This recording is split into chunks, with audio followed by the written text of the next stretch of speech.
अब प्रेमाले जस्तो carbon dioxide यिनीहरू मन्त्री बनाउँछन्, हामीले माननीयज्यू भनेर ढोग्नु पर्ने त मिलेन नि त। अनास्थाको बिन्दु, राजनीति अनास्थाको बिन्दु भयो। अब हामी लोकतन्त्र आएको 31औं वर्षमा हामी हिँड्दैछौँ, 28 वटा त हामीले सरकार बेहोर्यौँ। हाम्रो कामै सरकार। अहिलेको राजनीतिको मुख्य लक्ष्य भनेको चाहिँ मन्त्री उत्पादन। केन्द्रमा प्रदेशमा पनि त्यस्तै भने मन्त्री उत्पादन के, घर घरमा मन्त्री। अहिले त फेरि सबैलाई माननीयज्यू भन्नुपर्ने अरे, मन्त्रीज्यू भन्नुपर्ने अरे। लगातार 2047 सालदेखि 2074 सालमा लगातार कोही मान्छे नेकपा एमालेमा छाएको छ र पदमा ढलिमली गरेको छ भने त्यसको नाम भीम रावल नै हो। त्यो कसले गरायो त भन्दा त्यो त माधव नेपालले नै गराएको छ। अब त्यो माधव नेपालको अवज्ञा गर्न सक्ने अवस्थामा उनी थिएनन्। आज्ञाकारिता देखाउँ, त्यो देश जनताको पक्षमा थिएन, पार्टीको पक्षमा थिएन। हट मबाट यो हुँदैन भने उनी पन्छे। त्यो चाहिँ सही निर्णय थियो। अब यो मैले लेख्दा यसको विकल्प सही गलत त म कुनै पनि कुरालाई भन्दिनँ, तर यसको मै त्यहाँ भए पनि सबैभन्दा उपयुक्त मैले लेख्दा यही नै हुन्थ्यो। यता गरे पनि हुँदैन, उता गरे पनि हुँदैन, कतै गर्दा पनि हुँदैन। त उनले त थाहा पाए झगडा कहाँ रहेछ भन्ने कुरा त। हेट यस्तो हुँदैन भने उनी पन्छे। थाहा पाए नि उनले। अब यसो ड्राफ्ट लिएर गयो, यसो गर्यो माधव नेपाल, यो पनि हुँदैन भन्छन्, उसो गर्यो यो पनि हुँदैन भन्छन्। भने त्यो कार्यदलको माधवको तर्फबाट अध्यक्ष उनै छन्। त्यसो भने के गर्ने त कमरेड भनेर त सोध्नु पर्यो त्यहाँ त। होइन, यो त हामीले अडङ्गा मात्रै डाल्ने हो। वास्तवमा हामीले माधव नेपाल कृत सङ्कल्पित थिए कि म केपी ओलीलाई त्यहाँबाट हटाएर छोड्छु, यिनीहरूले पदका लागि यो सब गरेका हुन्। माधवमै समस्या रहेछ भन्ने कुरा रियलाइज भयो नि त रावललाई। उनलाई लागिरहेको थियो यो सबै समस्याको जड केपी ओली हो, समस्याको जड केपी ओली हो भन्ने कुरा सत्य पनि छ। हुँदाहुँदै पनि अर्को पार्टीलाई गएर मत दिने र अर्को पार्टीको नेतालाई प्रधानमन्त्री बनाउने भन्ने कुरा केपी ओलीसँग रिस उठ्यो भन्दैमा जायज हुँदैन नि त। भीम रावलले त्योभन्दा अर्को गर्न सक्ने त्यहाँ अवस्थै थिएन। अब माधव नेपाल के चाहन्छन्, केपी ओलीको यो दुष्टता किन आइराखेको छ, देउबालाई त यिनीहरूले नै अगाडि सारेर यिनीहरूले नै बनाएको। अर्काको जस्तो 22 जना त एमालेकाले खुल्लम खुल्ला भोट दिएको भन्ने छ। माधव नेपाल चाहिँ एमाले दल हो भन्छन्। अब शेरबहादुरको सरकारमा मन्त्री भएर हिँड्ने भन्ने कुरा हुन्छ। अब त्यसलाई जीवित ठान्ने कि मृत ठान्ने त? प्रचण्डको प्रपञ्चमा माधव नेपालले बनाइदिएको सरकार हो यो। बाँच्नु मात्रै पर्याप्त भएन नि त, अब सार्थक जीवन बाँच्नु पऱ्यो नि त। तँलाई म देखाइदिन्छु कि तँ छैनस् कि म छैनस्को बाटोमा गयो। यो त गठबन्धन होइन नि। अन्यथा रामकुमारी झाँक्री लेभलको मान्छेले सांसद हुने अवस्था बन्छ त? के आधारमा चाहिँ शेरबहादुरलाई यो गर्ने कर्तव्य के आधारमा बनेछ त? के गुण लाएको रहेछ त शेरबहादुरले? सूर्यले भोट हालेर त्यहाँ पुर्याएको मान्छे चाहिँ रुखमा मत हाल्ने, त्यस्तो मिल्छ? के भने केपीले एकलौटी राज्य सत्ता आफ्नो बनाए, आफ्ना अनुयायी भक्तजन चट्टबट्टहरूलाई मात्रै अगाडि बढाए। यो कुरा चाहिँ सुरुमा प्रचण्डलाई सह्य भएन, पछिबाट माधव नेपाललाई सह्य भएन। त्यसपछि आजको अवस्था उत्पन्न भयो। उनीहरू जेसुकै गरौँ केपी ओलीलाई झट्टीले हान्नु न त्यहाँभित्र। स्वागत छ डाक्टर साहब सुनाउन नेपाल। ल हस्, धन्यवाद। अब प्रधानमन्त्री शेरबहादुर देउवाको कार्यकाल पूर्ण अवधि चल्छ कि चल्दैन भन्ने अन्यल भएकै बेला हिजो प्रतिनिधि सभाबाट विश्वासको मत प्राप्त गर्नुभयो। अब 18 महिना लगभग ढुक्क भयो सरकार, होइन? अब त्यस्तो असामान्य केही भएन भने ढुक्क नै भयो। किनभने अब यो त शेरबहादुरको सरकार होइन, शेरबहादुर त शिखण्डी मात्रै हुन्। अब यो प्रचण्डको प्रपञ्चमा माधव नेपालले बनाइदिएको सरकार हो यो। अब अर्काले बनाइदिएको घर, अर्काले आपूर्ति गरेको खाद्यान्न, अर्काले आपूर्ति गरिदिएको पेट्रोलियमको गाडी कहिलेसम्म चढ्न सकिन्छ र त्यो त भन्न सकिँदैन। भनेको त जस्तो 2 वर्षमा त अविश्वासको प्रस्ताव ल्याउनै नपाउने संवैधानिक व्यवस्था छ। त्यसमा चाहिँ के हुँदा चाहिँ अबको सरकारले फेरि पुरा कार्यकाल चल्न सक्दैन त? होइन, अब त त्यो चान्स छैन। के हुन्छ भन्ने, अब यो असफल हुने बित्तिकै अर्को धारा आकर्षित हुने भन्ने अदालतको व्याख्या भयो। सरकार त चल्यो, तर सरकार चल्नु मात्रै पर्याप्त हुँदैन भन्ने तर्क, बाँच्नु मात्रै पर्याप्त भएन नि त। अब सार्थक जीवन बाँच्नु पऱ्यो नि त। भनेको अबको कार्यकाल, बाँकी कार्यकाल जीवित रहन्छ त्यो कसरी रहन्छ भन्ने चाहिँ प्यारालाइसिस हुन्छ, ब्रेन ह्यामरेज हुन्छ, के हुन्छ भन्ने चाहिँ केही भन्न सकिँदैन। किनभने अब यहाँ त आफ्नो स्वार्थ छन् होइन। अब भनौँ न माधव नेपाल चाहिँ एमाले दल हो भन्छन्। अब शेरबहादुरको सरकारमा मन्त्री भएर हिँड्ने भन्ने कुरा हुन्छ। अब त्यसलाई जीवित ठान्ने कि मृत ठान्ने त? अब माओवादीको कुरा आफ्नै छ, मधेसवादी पनि यहाँ फेरि झुम्मिएका छन्। अब उपेन्द्र र महन्त ठाकुरले नै एकअर्कालाई कसरी हेराहेर गर्ने त? लज्जास्पद स्थिति छ नि त। अनि यस्तोलाई सरकार भन्नु, यस्तोलाई लोकतन्त्र भन्नु, यस्तोलाई क्रान्ति भन्नु, त्यो सबै कुराको केही पनि अर्थ छैन भन्ने चाहिँ मेरो तर्क। यो जस्तो तपाईँले भने जस्तो शेरबहादुरको गठबन्धनमा चाहिँ माधव कुमार नेपाल आउनलाई अनौठो मान्नुभयो, तर विगतमा पनि एमाले र काङ्ग्रेसका गठबन्धन हुन्थे, माओवादी र काङ्ग्रेसका संयुक्त गठबन्धन पनि हुन्थे, त्यसलाई त अन्यथा लिँदैन थियो। अहिले किन यति? त्यसो त अर्काकी श्रीमतीलाई पनि आफ्नै श्रीमतीको रूपमा भित्र्याउन सकिन्छ नि। तर ऊ श्रीमान हुँदाहुँदै यो श्रीमानसँग लुटपुटिनलाई त नेपाली समाजमा राम्रो भनिँदैन नि त। हिजोको गठबन्धन राजनीतिक रूपको गठबन्धन भयो, आजको गठबन्धन चाहिँ द्वेष, ईर्ष्या, तँलाई म देखाइदिन्छु कि तँ छैनस् कि म छैनस्को बाटोमा गयो। यो त गठबन्धन होइन नि। जस्तो एमाले र माओवादीको एकतालाई मैले एकता मानिनँ नि कहिले पनि। स्वार्थको सम्मिलनलाई, पदीय व्यवस्थापनको गठबन्धनलाई कहिले पनि एकता भन्न सकिँदैन। एकता हुनको लागि मन पनि मिल्नु जरुरी छ, तन मात्रै मिलेर एकता हुँदैन। रजनीशले के भनेका छन् भनेदेखि विवाह भनेको चाहिँ वैध वेश्यावृत्ति हो भनेका छन्। विवाह चाहिँ विवाह, अर्को चाहिँ अवैध वेश्यावृत्ति भयो। अनि विवाह भनेको त बायोलोजिकल रिलेसन, तात्विक रूपमा विवाह भनेको त बायोलोजिकल रिलेसन त हो नि। तात्विक रूपमा चाहिँ त्यसको अनेक विङ्गा त लाउन सकियो। तात्विक रूपमा चाहिँ अब बायोलोजिकल रिलेसन त प्रस्टिट्युटसँग पनि गर्न सकिन्छ नि। अनि रजनीश के भन्छन् भने वैवाहिक एउटाता भनेको चाहिँ त्यो खालि एउटा वैधानिक वेश्यावृत्ति मात्रै हो, अरू केही पनि होइन भन्छन्। किनभने लोग्ने स्वास्नी एउटै खाटमा पनि सुत्छन्। तपाईँलाई थाहा छ कहिलेकाहीँ श्रीमतीसँग झगडा भयो भने तपाईँ एकातिर फर्किनुहुन्छ त्यतै निदा हुनुहुन्छ, श्रीमती अर्कातिर फर्किन्छन् त्यतै निदा हुन्छन्। तपाईँ भोलि बिहान बिग्रिँदाखेरि खाटमा श्रीमती हुन्नन्, चुल्हामा जान्छन्, भान्सामा जान्छन्, चिया ल्याइदिन्छन्, सबै कुरा गर्छन्। तर त्यो यान्त्रिक रूपमा मात्रै उनले गर्छन्। भावको रूप, भावले तपाईँलाई चिया पनि ल्याइदिएको छैन, भावले तपाईँसँग कर्तव्य जस्तो खालि एउटा त्यो औपचारिकता क्या। कर्तव्य भन्ने पनि एउटा निष्ठाले गरिन्छ नि त। तर यहाँ चाहिँ के भने के गर्ने, मलाई लोग्नेले दास जस्तो कज्याएको छ। देख्नु भएन अस्ति एकजना महिला चाहिँ यस्तै कुटपिटको शिकार भएर चाहिँ दिवंगत भइन्। दिवंगत हुनु अघिल्लो दिन चाहिँ उनले फोनमा माइतीलाई के भनेको रहेछ भने तपाईँहरूले मलाई कस्तो घरमा बिहा गरेर पठाइदिनु भएन, कत्रो पीडा होला त त्यो महिलाको, राक्षसको मुखमा हालिदिएको रहेछ भन्ने कुरा हो नि त त्यो त। अब रातभरिमा के भयो कुटेर मारिदियो। अब कतिको यहाँ कति बिहा काठमाडौँमै कति बिहा कस्ता भएका छन् भने हनीमुन मनाउन यहाँबाट पोखरा गएका छन्, फर्केर आउँदाखेरि उनीहरू बेग्ला बेग्लै फ्लाइटमा आएका छन्, पर्सिपल्ट डिभोर्स भएको छ।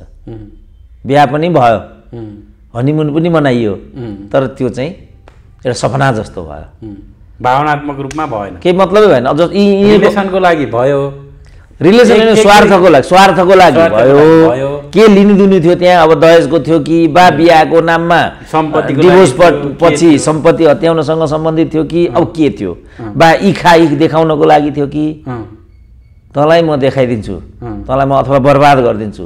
जस्तो यहाँ कसैले चाहिँ प्रेममा असफल भयो अथवा के जाति भयो भने एसिड छर्किदिन्छन् नि, के अरे त्यो तेजाब क्या, त्यो छर्किदिन्छन् नि एसिड। अब जब मैले पाउँदिनँ भने तँलाई पनि देखाइदिन्छु हो नि त, त्यो तेरो सुन्दरता पनि गयो, बस तँलाई त्यही सुन्दरतामा त्यसलाई त्यत्रो अभिमान होइन, ल खा तँलाई भनेको। यो माधव नेपालहरूको अथवा ती 22जना सांसदहरूको केपी ओलीप्रतिको कुण्ठा के अरे भावनात्मक रूपमा चाहिँ देउबालाई स्वीकार्न नसक्दै पनि जबरजस्ती स्वार्थको लागि चाहिँ जोडिएको सम्बन्ध हो भन्ने हो। होइन, देउबालाई तान्नु भएन यहाँ।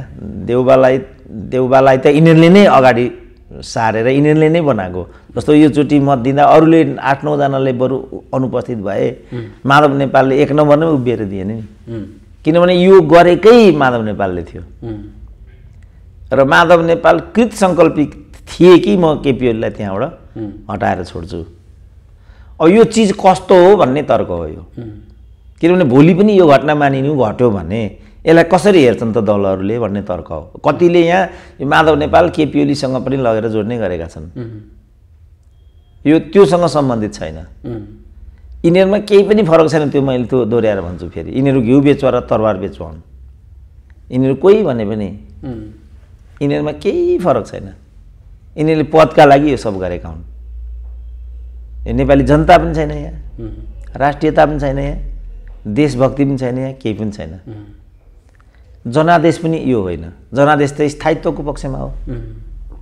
5 वर्षको लागि 5 वर्षको लागि त्यो नगर्ने हो भनेदेखि जनतामा जानुको कुनै पनि विकल्प छैन। किनभने यहाँ त निर्णय बदल्नु पर्यो भने त्यो निर्णय बदल्ने आधिकारिक भनेको त जनता मात्रै हो नि लोकतन्त्रमा त।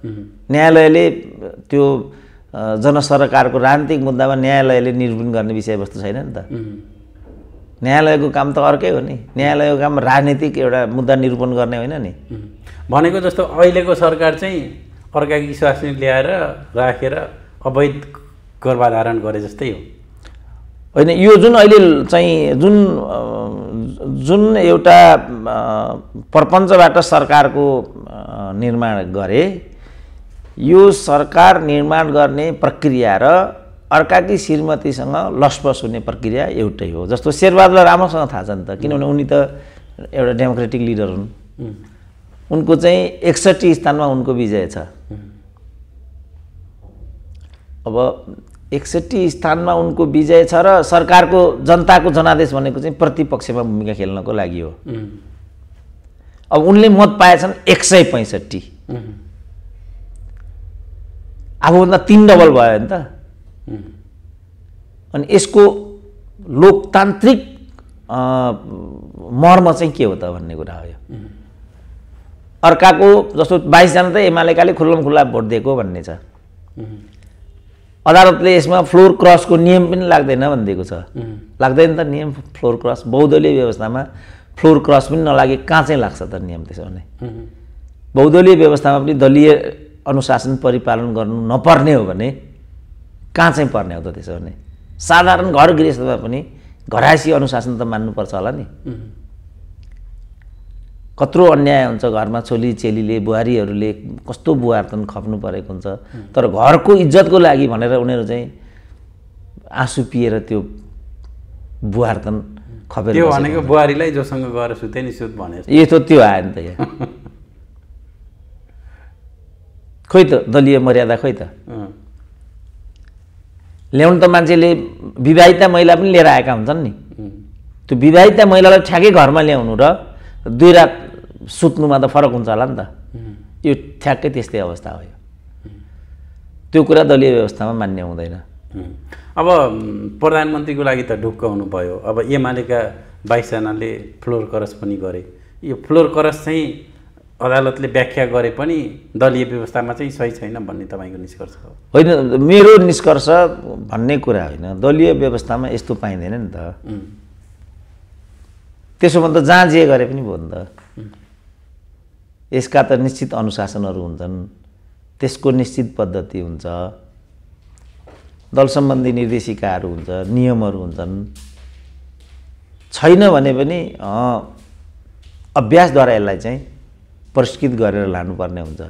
लोकतन्त्रको मर्म त त्यो हो नि त। तपाईँ देख्नु होइन, युकेमा एउटा मन्त्रीले चाहिँ आफ्नो गर्लफ्रेन्डलाई हाउ आर यु डियर मात्रै भनिदिएको। मन्त्री चाहिँ भोलिपल्ट उसले राजीनामा दिनुपर्ने स्थिति आयो। तर तपाईँले भने जस्तो यो 22 जना चाहिँ अब रामकुमार झाँक्रीहरूले बाहिर प्रतिक्रिया दिँदा अथवा अरूले प्रतिक्रिया दिँदा यो गठबन्धन चाहिँ हामीले निर्माण गरेको हो, देउबालाई चाहिँ अहिलेका प्रधानमन्त्रीलाई विश्वासको मत दिनु हाम्रो कर्तव्य हो भनेर जसरी प्रतिक्रिया दिए नि, त्यो चाहिँ ठिक हो त? कर्तव्य नै हो उहाँहरू? होइन, कर्तव्य हो। त्यसो भने पहिलो कर्तव्य चाहिँ के हो त?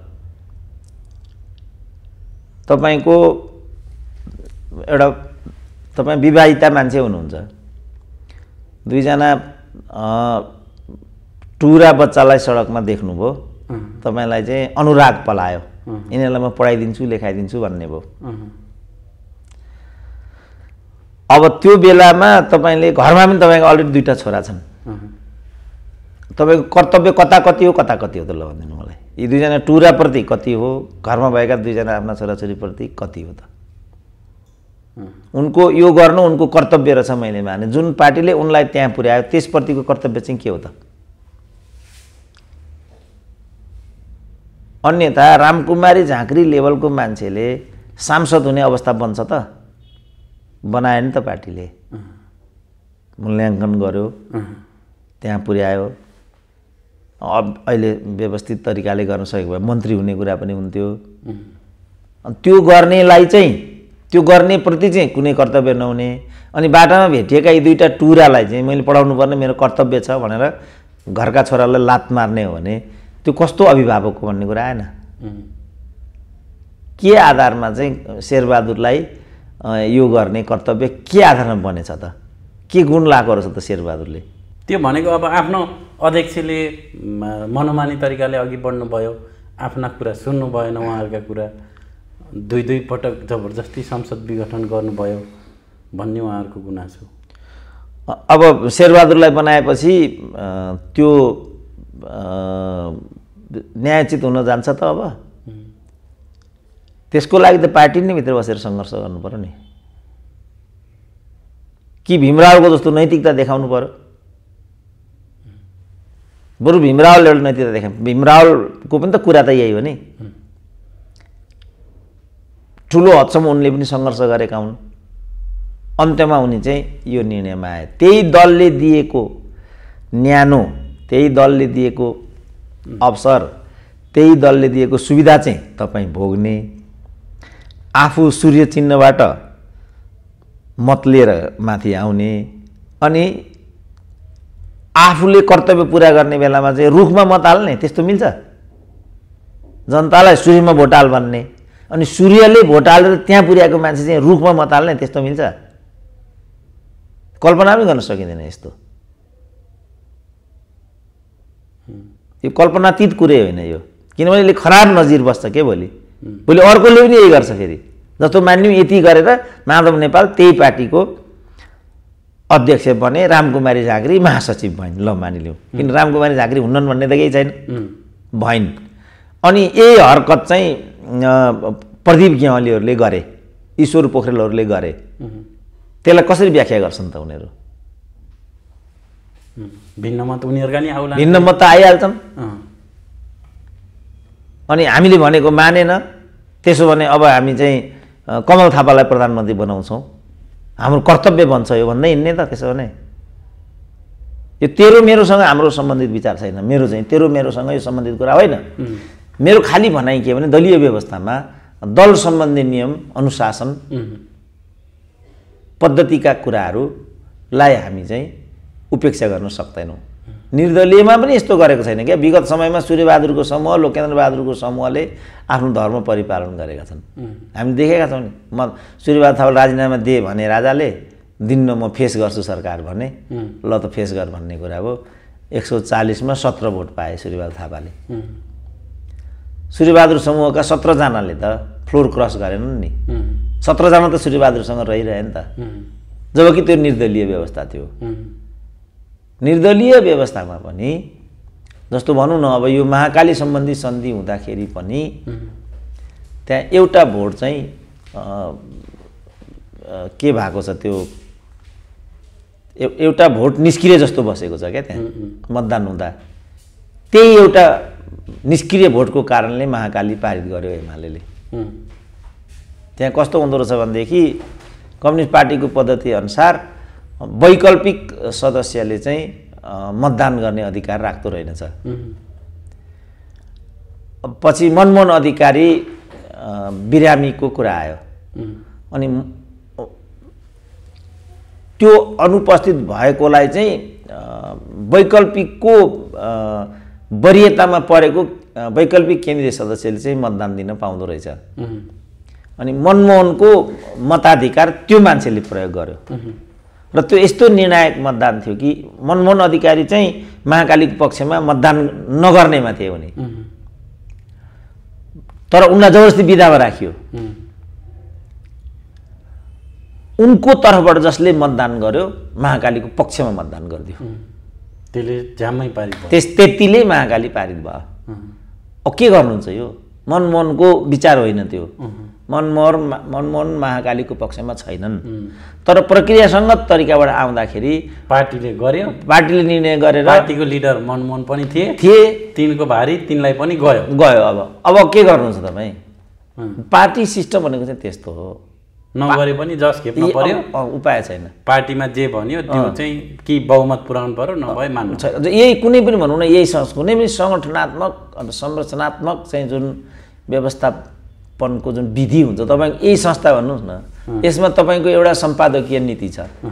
तपाईँको सम्पादकीय नीतिको विपरीत तपाईँको कुनै पनि अङ्गले गर्न पाउँछ त? जो मानिलिउँ यहाँ हुनुहुन्न, तपाईँ हुनुहुन्न, मैले यो गरेँ भनेर उसले छुट पाउँदैन। यो संस्थाको जुन सम्पादकीय नीति छ, त्यो सम्पादकीय नीतिलाई तपाईँका जम्मै स्टाफहरूले चाहिँ परिपालन गर्नुपर्छ। त्यो नगर्ने हो भने उनीहरूले यहाँ छुट्टी लिनु राम्रो हुन्छ। जस्तो कुनै एउटा नीति, जस्तो यही सरकारलाई, जस्तो शेरबहादुरको सरकारलाई तपाईँको संस्थाले कसरी हेर्ने? तपाईँको एउटा नीति बन्छ, तपाईँको नीतिले शेरबहादुरको सरकारलाई एक तरिकाले हेर्ने भन्ने तपाईँको नीति छ। तपाईँका स्टाफहरूले त्यसको ठ्याक्कै उल्टो गरिदियो भने त्यो चल्छ त? यहाँ साधारण एउटा संस्थाको म कुरा भन्छु, घरमै पनि म चाहिँ छिमेकीलाई एउटा दृष्टिकोणले हेर्छु मानिलिउँ, अनि मेरो जान केटाकेटीले त्यसको ठ्याक्कै उल्टो दृष्टिकोणले हेर्न थाल्यो भने चल्छ त त्यो? मेरो जे दृष्टिकोण उनीहरूलाई मन पर्दैन, मलाई बाबुले जबरजस्ती गर्यो भन्ने त लाग्छ उनीहरूलाई। त्यो मैले जबरजस्ती गरेको पनि हो। तपाईँको दुश्मन भएपछि यस घुमाउरो भाषामा परिवारकै दुश्मन भयो भन्नेमा जान्छ। जानै पर्ने त घरै चल्दैन नि त। अब यो भीमरावलको कुरा पनि टुच्च निकालिहाल्नु भयो, यो पनि निकै चर्चामा छ। भीमरावलले जसरी संसदमा उपस्थित भएरै संसद बैठक सुरु हुनुभन्दा अगाडि राजीनामाको घोषणा गर्नुभयो। यसलाई चाहिँ धेरैले भीमरावलको अपरिपक्व, भीमरावलले चाहिँ त्यहीँ बसेर सङ्घर्ष गर्नुपर्थ्यो भन्छन्। तपाईँले चाहिँ त्यसलाई कसरी हेर्नुभयो? तपाईँले सत्य भनिदिनु भयो, भीमरावले ठिक गरे भन्नुभयो, के हो त त्यो ठिक हो? त्यो मैले देख्दा त्यो भीमरावले त्योभन्दा अर्को गर्न सक्ने त्यहाँ अवस्थै थिएन। किनभने यो जुन लडाइँ छ, यो न संविधानको न व्यवस्थाको, यो सत्ता सङ्घर्षको कलह हो। र यो सबैभन्दा नजिक र प्रष्टसँग कसैलाई थाहा छ भने त्यसको नाम भीमरावल नै हो। हाम्रो त अनुमान मात्रै हो। मलाई चाहिँ अनुमान लाग्यो के भने केपीले एकलौटी राज्य सत्ता आफ्नो बनाए, आफ्ना अनुयायी भक्तजन चट्टबट्टहरूलाई मात्रै अगाडि बढाए। यो कुरा चाहिँ सुरुमा प्रचण्डलाई सह्य भएन, पछिबाट माधव नेपाललाई सह्य भएन, त्यसपछि आजको अवस्था उत्पन्न भयो। मेरो बुझाइ चाहिँ यो हो। तर भित्र के छ कसो छ भन्ने कुरा त योभन्दा राम्रोसँग त भीमरावलले बुझेका छन्।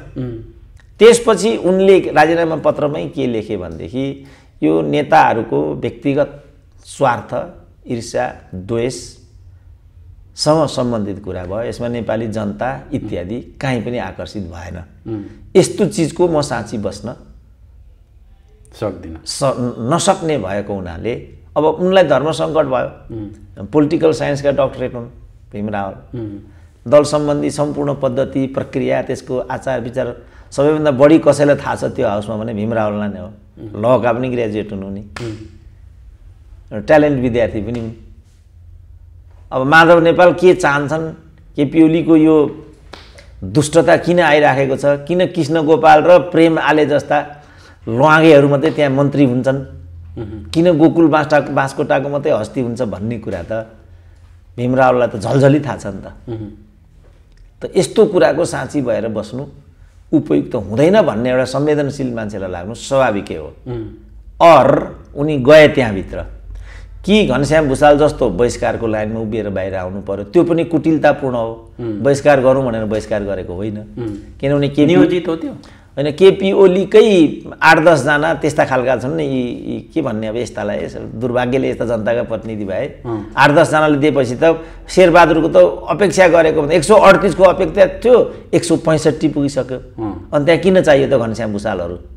कि त्यही तरिकाबाट कुटिलतापूर्वक पछि लागेर भीम रावल पनि बाहिर निस्किनु पर्यो कि फ्लोर क्रस गरेर माधव नेपाल जस्तो मतदान गर्नु पर्यो कि केपी ओलीको पक्षमा मतदान गर्नु पर्यो। अनि यो तीनटै मध्ये एउटै पनि गर्न सक्ने स्थिति नभएपछि स्वाभिमानले नदिएपछि अनि त्यो मान्छेले त राजीनामाको के विकल्प हुन्छ त? यो तीनटा छनौट गर्नुपर्ने भयो भीम रावलले। कसरी छान्न सक्छ त भीम रावलले? यो मध्ये एउटा कसरी छान्न सक्छ? कसरी घनश्यामको पछाडि लुरु बाहिर निस्किने त्यो कसरी सम्भव छ? आफ्नो पार्टीलाई फ्लोर क्रस गरेर कसरी शेरबहादुरलाई भोट हाल्ने त्यो कसरी सम्भव छ?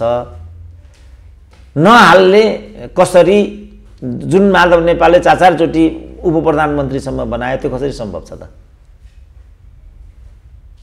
त्यसकारण यो तुच्छ खेल रहेछ, म यसमा छैन भन्ने ठाउँमा उनको मन पुग्यो र एकदम प्रोपर डिसिजन भएको छ र यो एकदम ठिक डिसिजन भएको छ मैले देख्दा। भनेको भीम रावलले जे गरे एकदम स्वाभिमानी सही गरे भन्ने तपाईँ? होइन, स्वाभिमान इत्यादितिर चाहिँ म जान्न, तर यो चाहिँ भनेको अब यताका पनि सही थिएनन्, अर्कोपट्टिका पनि सही थिएनन्, राजनीतिक रूपमा जे गर्नु पर्थ्यो भीम रावलले गरे भन्ने तपाईँको निष्कर्ष होइन। अब सही र गलत नै भन्नु पर्यो भने त दलले त आफ्नो व्हिप त जारी गर्ने भयो। त्यो तपाईँलाई मन पर्दैन होला, तर त्यो त दलीय अनुशासन हो। तर त्यो सही भनेको भीम रावलले विपक्षमा मतदान गर्नु चाहिँ सही हुन्थ्यो होइन? उनले होइन कसरी विपक्षमा, किनभने दलको त त्यो हो नि त व्हिप त। दलीय व्यवस्थामा दलको व्हिप त मान्नुपर्छ होला नि त। भनेको त भीम रावल नै चिप्लिए त। यता विपक्षमा शेरबहादुरको विपक्षमा मतदान नगरेर राजीनामा दिएर मैदान छोडेर हिँडेपछि त भीम रावल नै चिप्लिए होइन। अब उनी त्यो गर्न नसक्ने भने, दल उल्लङ्घन गर्न नसक्ने भए, उनको मोरलले दिएन, त्यही पार्टीले उनलाई त्यहाँ पुर्याएपछि त्यसको विरुद्धमा कसरी मतदान गर्ने त्यो उनले गर्न सकेनन्। किन गर्न सकेनन्? अब त्यो उनले गर्न सकेनन् होइन। अब यता चाहिँ फेरि अब माधव नेपाललाई कसरी उपेक्षा गर्ने? किनभने तिनै माधव नेपालले एउटा साधारण सुरुबरु गरेर खाने एउटा आछामको युवालाई डिपिएमसम्मको क्यारियर दिएका छन्। त्यो माधव नेपाललाई कसरी यो म गर्न सक्दिनँ भन्ने धर्म सङ्कटमा ठुलो धर्म सङ्कट त्यहाँ आइपुग्यो। जस्तो अस्ति तपाईँले ठिकै शब्द निकाल्नुभयो। अस्ति मलाई त्यो एउटा हाम्रो प्रकाश सुवेदीको के कार्यक्रम अरे त्यो रजतपट यस्तै के एउटा कार्यक्रममा चाहिँ धर्म सङ्कट भन्ने एउटा कोलम रहेछ। ज्ञानेन्द्र कि विप्लव बन्दियो। मलाई यसमा त धर्म सङ्कट पर्यो, यो दुईटामा म उम्किन चाहन्छु भने हुँदैन। यसमा त तपाईँले इदर दिस अर द्याट भनेर भने, त्यसो भने विप्लव भन्दै मैले। अब के गर्नु त तपाईँ? अब 2 मा 1 छनौट गर भन्छ। अब यिनलाई पनि अनिवार्य छ, फेरि अनिवार्य छ। 2 मा 1 छनौट गर भनेको छ उनले। अब यहाँ उनले चाहिँ 3 मा एउटा लिनुपर्ने भयो। उनले कुनै पनि उनी लिन सक्दैनन्। त्यसपछि उनले यो बाटो छनौट गरेका छन्। यिनीहरूको भन्दा त यो बाटो धेरै राम्रो होइन? यी जुन 8 जना हुन्, यी 8 जनाले लिएको बाटो, माधव कुमारले लिएको बाटो, उनीहरू जेसुकै गर्नु, केपी ओलीलाई झट्टीले हान्नु न त्यहाँभित्र। त्यो पाइन्छ दलभित्र चल्छ त कुस्ता कुस्ती, त्यो ठिक होइन तर चल्छ। ठोकाठोक नि छ। तर दल बाहिर त एकताबद्ध भएर आउनुपर्छ। त्यसकारणले माधव नेपाल पनि त्यो त भीम रावलले भन्दा बढी कसले, किनभने सम्पूर्ण पार्टीभित्रको यो द्वन्द्व, अखिलभित्रको पनि द्वन्द्व जम्मै भोगेर व्यवस्थापन गरेर आएका नेता हुन् नि भीम रावल। यस्तो त 39 सालमा पनि ठ्याक्कै यस्तो भएको थियो। त्यति बेला सिपी मैनाले निकाल्दाखेरि त्यसको प्रतिक्रिया अखिलमा आइसक्यो। भेला आयोजक टङ्क कार्कीको पालामा भेला आयोजक समिति भनेर टङ्क कार्कीले बनाइरहेका थिए। यतापट्टि टङ्क कार्कीलाई निकालेर गौरी प्रधानहरूलाई अध्यक्ष बनाइराखेका थिए। त्यो जम्मै ट्याकल गर्ने त भीम रावल नै थिए। त त्यो सबै व्यवस्थापन गर्दै मिलाउँदै यो पार्टी यहाँ आइपुगेको। अब अहिले जुन बिन्दुमा जे कारण देखाएर पार्टीभित्र यो सब बबन्डर भइराखेको छ, त्यो बबन्डर त प्रत्यक्ष देखेका छन् नि त भीम रावलले। त्यहाँ कहीँ पनि विचार सिद्धान्त देश जनता भन्ने लागेको छैन क्या उनलाई। त्यो पक्का कुरा हो। खालि वैयक्तिक स्वार्थ, कुण्ठा, असहिष्णुता, स्वार्थन्धता र अब त्यो कुरा मात्रै त्यहाँभित्र छ। अब त्यो देखिसकेपछि लास्टमा के भयो होला उनलाई भने जसरी पनि पार्टी फोड्नुपर्छ भन्ने जुन पोजिसन त्यहाँ आयो होला माधव कुमार नेपालहरूको मलाई लाग्छ भीम रावललाई त्यो मन नपरेको हुनुपर्छ। होइन भने केपी ओलीलाई सबै सीमाहरू क्रस गरेर प्रहार गर्नेको अगुवा नै भीम रावल थिए नि त। 3 वर्षीय कार्यकालमा हाउसभित्रको प्रतिपक्ष नै भीम रावल थिए, के होइन? आफैमा त्यो पनि ठिक थिएन। आफैमा बाबुलाई यो उनले पश्चाताप गरेको पनि हुनसक्छ, किन मैले के गरेँ भने फर्केर हेरेँ होला नि त। उनी प्रतिपक्षका नेता त होइनन् नि। तपाईँलाई थाहा छ हरेक मुद्दामा, चाहे त्यो एमसिसीको मुद्दा होस्, चाहे त्यो चुचे नक्साको मुद्दा होस्, चाहे यो परराष्ट्र नीति होस्, कुनै परराष्ट्र नीति कुनै पनि होस्, त्यहाँ कसैले प्रतिपक्षको भूमिका खेलेको थियो भने त्यो भीम रावलले नै हो। त उनले फर्केर हेरेर मैले यो भूमिका किन खेलेँ भन्ने लाग्यो होला उनलाई, कि हुन्छ नि होइन मान्छेलाई होइन प्रस्ताव हुन्छ पछि आएर त्यस्तो भयो कि बा, अथवा उनले गुह्य कुरा, किन पार्टी फुटाउन कृत सङ्कल्पी हुन् कि बा माधव नेपाल बा, त्यो किनभने उनले यिनीहरू अन्त्यमा आएर पनि यो अघिल्लो हप्ता मात्रै सर्वोच्चको फैसला आउनेको राति 11-12 बजेतिर 10 बुँदे सहमति गरेर नेकपा चाहिँ एमाले एक रहन्छ भन्ने खालको सन्देश चाहिँ राति दिए। तर माधव नेपालले राति नै उ गरेर यो चाहिँ म मान्दिनँ, हाम्रो लागि स्वीकार्य छैन भने नि त्यो दबाब पनि कहीँ न कहीँ भीम रावल लगायत यो टिममाथि पर्यो कि भन्ने लाग्छ लाग्दैन? होइन, त्यो त्यसको त अब त्यो कार्यदलको र त्यो कार्यदलले दिएको प्रतिवेदनको कुनै पनि अर्थ थिएन, किनभने त्यहाँ माधव नेपाललाई स्पेस छैन। मलाई त्यही बेला अचम्म लागेको थियो माधव नेपाल सम्बन्धमा गठित कार्यदलले त्यहाँ चाहिँ माधव नेपालको स्पेस हुनपर्ने कि पार्टीमा सबैको स्पेस हुने गरेर सर्वमान्य हुनपर्ने त? त्यो त सर्वमान्य हुनु पर्यो नि त। माधव नेपालको ब्यागलाई यहाँ चाहिँ केपी ओलीलाई भन्दा पनि एमालेलाई चाहिँ कसरी एकताबद्ध बनाउने भन्ने कुरा होइन। एमाले भन्ने त यिनीहरूले धेरै पर छोडिसके नि त। यहाँ कसलाई के भन्नेमा विषयलाई केन्द्रित गरे। एमाले भन्ने त चिजै रहेन नि यहाँ त। जस्तो अहिले नै पनि त्यसो भने त जुन हामीले अहिलेसम्म डिबेट गऱ्यौँ यसकै के अर्थ छ त? यहाँ त एमाले काहीँ पनि छैन नि त। 22 जनाले फ्लोर क्रस गरेका छन्, 8 जनाले खुल्लमखुल्ला चुनौती दिएका छन्। केपी ओलीले मन्त्री बनाएका लठुवाहरू चाहिँ हामी फ्लोर क्रस के गर्छस् भने त्यस्तो पाइन्छ दलीय व्यवस्थामा? मैले भने निर्दलीयमा पनि यस्तो हुँदैन। त्यसो भने त खोइ त यहाँ एमाले भन्ने कहाँ छ ल भन्नु त? छ त यहाँ एमाले भन्ने नै कहीँ छैन। यो त खालि माधव नेपाल के, केपी ओली के, अर्को के भन्ने मात्रै छ नि त यहाँ त। भने एमाले छाडा भयो, अब व्यक्तिमा गयो। होइन, अब एमालेलाई छाडा भयो भनेर नमुछु न। एमालेलाई पार्टी भन्दा नि व्यक्तिको तुच्छ स्वार्थमा त्यत्रो शहीदहरूको त्याग बलिदान चाहिँ त्यहाँ चाहिँ बेलगाम भयो। पार्टी बेलगाम भयो। नेताहरूमा यसलाई व्यवस्थापन कि उसलाई व्यवस्थापन कि झलनाथलाई कि भन्नेमा विषय आयो। होइन, यी झलनाथ सलनाथ भन्ने त 2-4 पैसा यिनीहरूलाई दिए भइहाल्छ। यिनीहरूको कामै के छैन, छोडिदिउँ कुरा। खालि हिजो प्रचण्डलाई सेयर दिने कि नदिने भन्ने अन्ततः पार्टी फुट्यो। त्यसपछि चाहिँ माधव नेपाललाई कसरी व्यवस्थापन भन्ने कुरा आयो। अब माधव नेपाललाई व्यवस्थापन गर्ने जुन नीति हो खड्गौलीको त्यो अपरिपक्व भयो। चुकेको त त्यहाँनिर हो, किनभने पार्टीको अभिभावक त खड्गौली नै हुन् नि त। जुन दिन चाहिँ सर्वोच्च अदालतले पार्टीलाई यथास्थानमा फर्काइदियो त्यसपछिको पहिलो बैठक चाहिँ त्रुटिपूर्ण थियो केपी ओलीको। ल आजसम्म जे भयो भयो, हामीहरू एक ठाउँमा बसौँ, अब कसको के कमी भयो, कसको के। त्योभन्दा अघि फेरि माधव नेपालहरू पेरिस डाँडाबाट अब केही समयका लागि छुट्यौँ, पछि फेरि एकता भइहाल्छ भन्ने हिसाबले पेरिस डाँडाबाट प्रचण्डसँग जुन हिसाबले विदाय भयो नि त्यसको कुण्ठा पनि त्यो बैठकमा देखियो कि भन्ने आशंका छन्? होइन, आशंका छैन, त्यो वास्तविक नै हो। अब त्यो हुन दिनु छाडापन चाहिँ हो त्यहाँ छ फेरि, किनभने यिनीहरूको हरकत जो गएको 1.5-2 वर्षबाट नै सुरु भयो। कहिले खुमलटार, कहिले चाहिँ कोटेश्वर, कहिले कहाँ, त्यो कम्युनिस्ट पार्टीभित्र मान्य हुँदैन, त्यो गुटगत हरकत हो नि। त्यसरी हेर्ने हो भने त ती चुके उनीहरू। त्यसपछि अब यिनीहरूलाई पनि के स्पेस दिने भन्ने त्यसपछि कुरा बिग्रिँदै आयो त, बिग्रिँदै आयो नि त। होइन, कुरा बिग्रिँदै आइसकेपछि तपाईँले घरको पनि लगाम चाहिँ सुरुदेखि नै तपाईँले त्यसलाई चाहिँ कमान्डमा राख्न सक्नु भएन भने बिस्तारै परिवार भाँडिँदै जान्छ। आमा बाबुसँग मुख छोड्दै जान्छन्, अनुशासन भङ्ग हुँदै जान्छ र अन्ततः त्यो परिवार चाहिँ टुटफुटमा विसर्जित हुन पुग्छ। दलभित्र पनि सुरुमै के हो तपाईँहरूको यस्तो यो के चाहिँ भयो तपाईँहरूको के कुरा हो? अब केपी ओलीले त्यतातिर ध्यान दिएनन्। म प्रधानमन्त्री हुनुपर्छ र मैले वरिपरि मेरा मान्छेहरूलाई भर्ती गर्छु, यही मेरो अधिकार हो भन्नेमा मात्रै उनी केन्द्रित भए। ए त्यसो हो तिमी मात्रै एकलौटी खाने भन्नेमा उनीहरू केन्द्रित भए। त्यसपछि नै आजको यो राइदाइ आएको हो।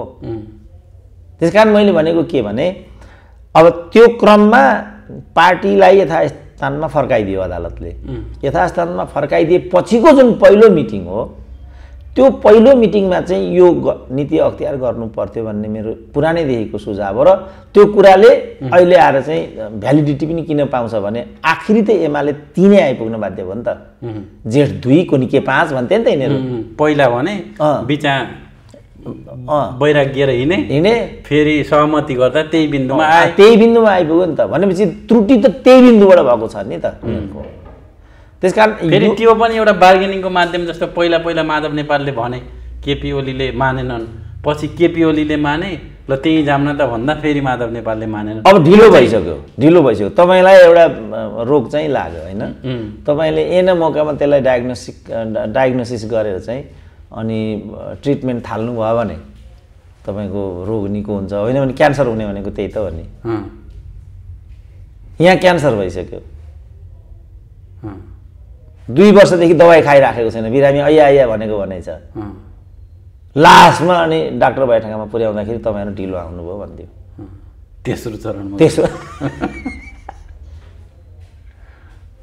अनि 2 वर्ष अगाडि आउनुभएको भए ठिक हुन्थ्यो। हाम्रो यसमा हुन सक्थ्यो। अब अहिले इट्स भेरी लेट, सरी भनिदिन्छन्। त्यही कुरा यहाँ भयो। मैले सुरुमै भनेको थिएँ मिल्दैन है, कम्युनिस्ट पार्टीभित्र यस्तो गर्न पाइँदैन है। गुटगत हरकत भेटघाटे बोलचालै गर्न पाइँदैन नि त कम्युनिस्ट पार्टीभित्र त। त्यो हुन्छ नि उसको फलामे अनुशासन त। त्यसका पद्धतिहरू हुन्छन्, बहुमत भन्छ, अल्पमत भन्छ, पद्धतिहरू भन्छन्, आलोचना हुन्छ, आत्मआलोचना हुन्छ। सडकमा गएर उफ्रिँदै हिँड्न पाइन्छ खुल्लम खुल्ला नाङ्गै। तपाईँको पार्टी कुन हो भनिरहेछ भीम रावलले हाउसमा। त्यो पनि कुन पार्टी हो तपाईँको? ल हेर्नु त, प्रधानमन्त्रीलाई त्यो पनि बाहुला प्रधानमन्त्रीलाई। अनि पार्टी अध्यक्षलाई भनौँ न, प्रधानमन्त्रीलाई त जे पनि भन्छन्, झट्टी पनि हान्छन्, जे पनि गर्छन्, छोडिदिउँ न। पार्टी अध्यक्षलाई चाहिँ, संसदीय दलको नेतालाई चाहिँ त्यसको त मर्म धर्म हुन्छ नि त। त यो त अराजकताको चाहिँ पराकाष्ठा हो। त्यो त तिनीहरूले नै अपनाउँदै आएको रहेछन्। यो पराकाष्ठा हो। अब मलाई चाहियो चाहिँ के भने यो के को लागि गरेको त? यो देश, जनता, क्रान्ति, राष्ट्र, राष्ट्रियतासँग सम्बन्धित छ त। मेरो चाहिँ डिबेटको विषय यति मात्रै हो। छ त त्यहाँ काहीँ देश, जनता पार्टी, क्रान्ति हुन्थ्यो भने चाहिँ हामीले त्यसमा जस्तो माओवादीले त्यत्रो जनयुद्ध इत्यादि गरिरहेको थियो। सहरका चाहिँ बुद्धिजीवी सारा होइन माओवादी यिनीहरू शेरबहादुरहरू तिनीहरू आतङ्ककारी हुन्, यिनीहरूलाई मारेर सिद्ध्याउनुपर्छ, 50 लाखको टाउकाको मूल्य यस्तो गर्थे नि त यिनीहरू। हामी भए भन्थ्यौँ नि। यिनीहरू देश जनताको लागि लडेका हुन्। यिनीहरू त सामाजिक रूपान्तरण यिनीहरूको चाहिँ एजेन्डा छ। यिनीहरू कसरी आतङ्ककारी हुन सक्छन्? हाम्रो पोजिसन यो थियो। अब उनीहरू शान्ति प्रक्रियामा आए। अब अहिले त उनीहरू त ढाक्क शेरबहादुर सबभन्दा ठुलो प्रजातन्त्रवादी नेता हो भन्न थाले त। अब हो त यो भनेको के मैले हो, यो सत्य हो यो। ल उनीहरू भन त यी सही गर भन्लान्, अब गरिदिउँला त मैले सही। परिवर्तनका लागि गाउँमा कस्ता सपना देखा, अनि 2टा बिहा गर्नेलाई गोली ठोके, अनि धेरै सम्पत्ति उनीको लुटे, अनि मिल्यो त कुरा। त्यसकारण भनेको केही कुनै यस्तोमा उनीहरूको जस्तो यही देखाएर वैद्य छुट्यो, बादल छुटे, विप्लव छुटे, हो कि होइन? त केही गर्न सकेन नि त। बाबुराम छुटे होइन। अब बाबुराम त बिचरा प्रधानमन्त्री हुनुहुन्थ्यो, भइहाले। त्यसपछि बाबुरामको त्यो त झन् अर्को नग्न रूप हो। अब अहिले बाबुराम नै चर्को कुरा गर्छन्। अब मिल्छ त त्यस्तो भनेको नि। ल बाबुरामले नै प्रधानमन्त्री हुँदा कसरी अहिले चाहिँ लोकतन्त्र के भन्छन्? ल भन्नु, बाबुरामले नै जति समय काम गरे, कुन चाहिँ त्यो दृष्टान्तयुक्त डिसिजन उनले त्यहाँ गरेका छन् त? कर बढ्यो इत्यादि भन्छन्। त्यो एउटा चाहिँ उनलाई चाहिँ मान्छेले चाहिँ प्रेज गर्छन्, त्यो कुरा सत्य हो। तर कर बढ्नु नै आर्थिक क्रान्ति हो कि? आर्थिक वृद्धि त होइन नि त। आर्थिक वृद्धि हुनु त उत्पादन र उत्पादकतामा पो वृद्धि। अब यो लठुवा अर्थमन्त्री भए म यो भन्ने थिएन फेरि, त्यो लठुवाले त बुझ्दै बुझ्दैन, लठुवाको त के कुरा गर्ने होइन, विष्णु पौडेलको के कुरा गर्ने बुझ्दै बुझ्दैन उनले। तर बाबुराम त पढाइ लेखेका मान्छे हुन् नि, उनी बुझ्छन् नि पुँजीको कसरी निर्माण हुन्छ, उत्पादन कसरी वृद्धि हुन्छ, उत्पादन र उत्पादकताको बिचमा के तादात्म्यता हुनुपर्छ भन्ने कुरा बाबुरामले पनि नबुझ्यो भने अनि के जोगमेरले चाहिँ बुझ्छन् त,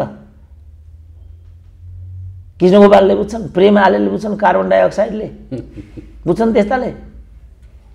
तर यहाँ प्रेम आले र बाबुराममा केही पनि फरक देखिएन। यो हो नि त समस्या त, प्रेम आले र बाबुराम एउटै हो नि त। त्यस कारण यस्तो कुरामा चाहिँ गोलमटोल गरिकन अगाडि बढ्न सकिँदैन भन्ने ठाउँमा चाहिँ भीम रावल पुगेका हुनुपर्छ मैले देख्दा। यसो हेरे ओहो, अब यसो बुझ त्यहाँ त अब कार्यदलको अध्यक्षले उनलाई बनाइरहेछ, ल अब लाइन दिँदा हो नि त माधव नेपालले, अब उनीहरू कार्यदल बनिरहेछ, यो कार्यदल मिलाउनकै लागि होला भन्ने उनीहरूको बुझाइ होला, केही गर्दा पनि मिल्दैन। त किन मिल्दैन त भन्दा उनीहरू त मिल्ने चाहिँ रहेनछ लक्ष्य भन्ने कुरा त प्रत्यक्ष देखे नि त भीम रावलले। यो चाहिँ कसले गर्दा मिलेन भन्ने चाहिँ देखे त तपाईँको होइन। अब उनी त दुईटा नेता प्रचण्ड र माधव मध्ये को दोषी भयो त? त्यसैले त उनले राजीनामा दिए, माधवमै समस्या रहेछ भन्ने कुरा रियलाइज भयो नि त रावललाई। उनलाई लागिरहेको थियो यो सबै समस्याको जड केपी ओली हो, समस्याको जड केपी ओली हो भन्ने कुरा सत्य पनि छ। हुँदाहुँदै पनि अर्को पार्टीलाई गएर मत दिने र अर्को पार्टीको नेतालाई प्रधानमन्त्री बनाउने भन्ने कुरा केपी ओलीसँग रिस उठ्यो भन्दैमा जायज हुँदैन नि त। यो कुरा त कमसेकम भीमले रावललाई त थाहा होला नि त। जति रिस उठ्यो सौताको रिसले पोइको नाक काट्ने भन्छन् नि, पोइका नामुद्दिन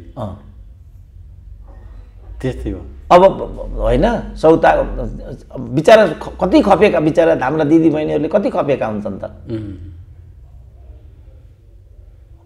किनभने अब भनौँ न आफू हुँदै त्यो सौता लिएर आउनु त त्यो त असह्य कुरा हो नि। तर एउटा त्यो महाभारतमा त्यो कुरा आउँछ क्या, द्रौपदीले एक ठाउँमा के भन्छन् भने तिमीहरूको त मैले यति अत्याचार खपेको छु, मैले तिमीहरूको लागि सौता पनि बेहोरिदिएको छु भन्छन् क्या। अब 5 जनाकी साझा पत्नी छिन् उनी, उपरमा अलग अलग एउटी कान्छी राखेको छ फेरि तिनीहरूले, तर त्यो पनि मैले सहेको छु, अझै पनि मेरो कर्तव्य पुरा भएन भनिरहेको छ द्रौपदीले। साझा त मै हो, मतलब साझा मै हो भन्ने कुरा अर्कै भयो। मैले कतिसम्म तिमीहरूलाई मनोरञ्जन दिएकै छु, तिमीहरूलाई मैले मात्रै पुगेन र अर्को सौता पनि राखेका छ, त्यो पनि मैले खपेकै छु, अझै पनि मेरो कर्तव्य पुरा भएको छैन, मैले कति गर्नुपर्ने यो चाहिँ पाण्डु परिवारको लागि भनेको क्या उनले। त भने किन उनले त्यो सबै खपेको त भन्दा पारिवारिक प्रतिष्ठा, परिवारको मर्यादाको लागि। अब यहाँनिर आउँ, यहाँ ल अन्याय केपी ओलीले गरे त्यो कुरा म पनि मान्छु कि केपी ओलीको एकलौटी छ, किनभने केपी ओली अहङ्कारी शासक हुन्, अव्यवहारिक शासक हुन्, असामाजिक शासक हुन्, त्यो कुरा म पनि मान्छु। तर गर्नुहुन्छ के, जनताले दुइत्याइदियो। अब मिलाउन नसक्ने भन्छन् यिनीहरू, केपी माथि साथीमा मिलाउन नसक्ने इत्यादि सहकार्य गर्न नसक्ने भन्छन् क्या यिनीहरू। तर सबैभन्दा बढी राजनीतिक रूपमा मिलाएको उनले नै देखिन्छ। प्रचण्डसँग पार्टी एकता गरे, मिलाएकै देखियो। 90% चुच्चा नक्से पास गरे, मिलाएकै देखियो। सीके राउतलाई मूल पर्वमा ल्याए, मिलाएकै देखियो। विप्लवलाई मूल पर्वमा ल्याए, मिलाएकै देखियो। अनि के चाहिँ गर्नुपर्ने थियो त केपी ओलीले? अब मैले यो भन्दै महिला केपीको दलाल भनिदिन्छन्। जाहेर मिलाए, पार्टीमा मिलाएनन् भनेपछि केपी ओलीमा भन्दा नि अरूमा समस्या हो भन्ने निष्कर्ष हो त? होइन, यो चाहिँ सत्ता साझेदारीमा उनी चुके क्या। यिनीहरूको लडाइँ सत्तामा थियो। अब सत्तामा त फेरि यिनले एकलौटी भोगे जस्तो भन्नु न।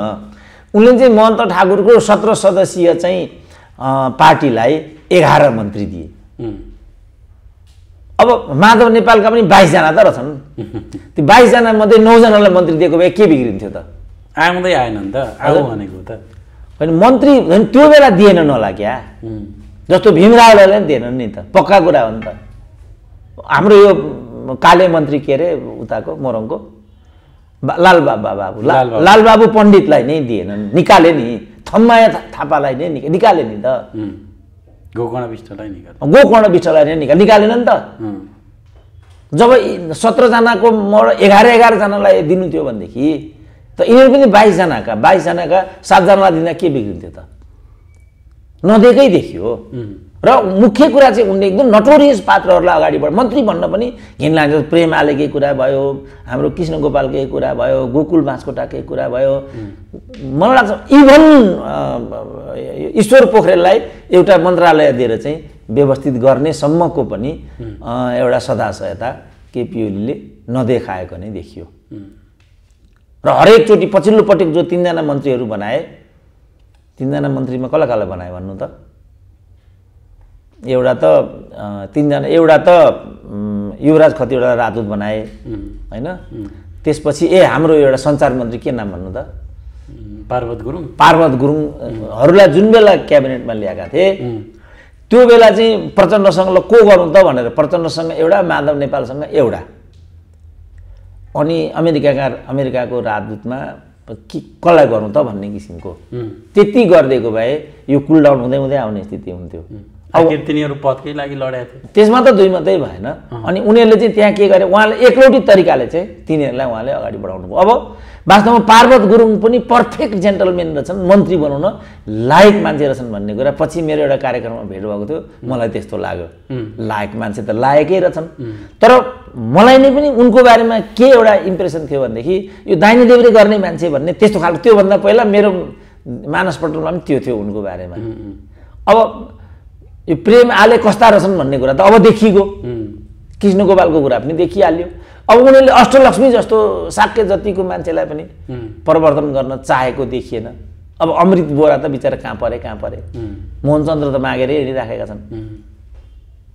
फरक गुटकालाई चाहिँ गोँदेरै जाने अघि बढ्ने भन्ने चाहिँ ऊ भयो। अब गोदेर जाने त स्वाभाविकै भयो। मुख्य कुरा न्याय गर्नु पर्यो नि त, हेर्नु पर्यो पार्टीले कसले के त्याग गरेको छ, कसले के बलिदान गरेको छ, कसको पालो हो, कसको वरियता हो हेर्नु परेन अभिभावकले।